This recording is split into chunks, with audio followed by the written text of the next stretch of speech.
Почитувани, Охрид 4 години е заборавен. Нема нови проекти, нема ниту една капитална инвестиција.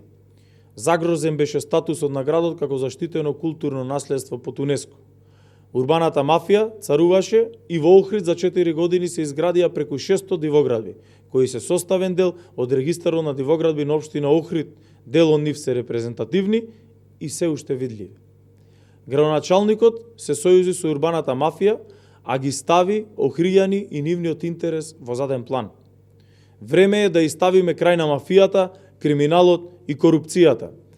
Јас ќе бидам градоначалник на Охријани и ќе го застапувам само нивниот интерес. Заштитата на културното наследство, грижата за животната средина и за езерото и градење само по закон.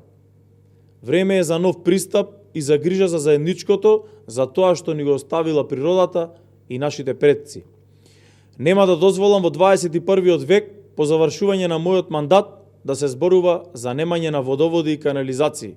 Ке инвестираме во инфраструктурата и ке се насочиме кон обезбедување на основните потреби за живот. Ке спроведам ревитализација на студенчишкото блато, влез на Охрид во биосферниот резерват и грижа за сливното подрачје на водите и реките во Охридското езеро. Но, ако сакаме Охрид да се развива, младите да остануваат и да имаат иднина, потребно е отворање на нови работни места, кои што ќе генерира новата индустријска зона во Охрид, во која локалните компании и инвеститори би пронашли интерес да го прошират својот бизнис.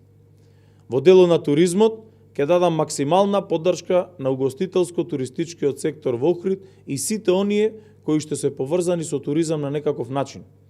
При што, со завршување на ковид кризата во рок од 3 години, ќе го достигнеме највисокото ниво на бројот на туристи во Охрид како во 2019 година и во наредните 3 години ќе го зголемиме за уште 50%.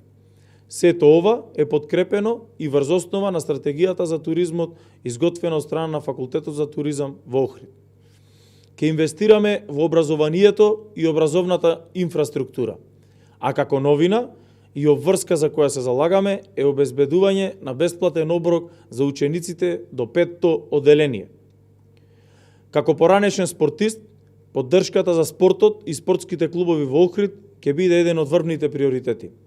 И сето ова надополнето со решавањето на секојдневните проблеми и побарувањата на местните заедници и охриѓани. Време е за промени, време е за победи, време е да одиме напред и нижеме успеси како Охрид. Ви благодарам на вниманието.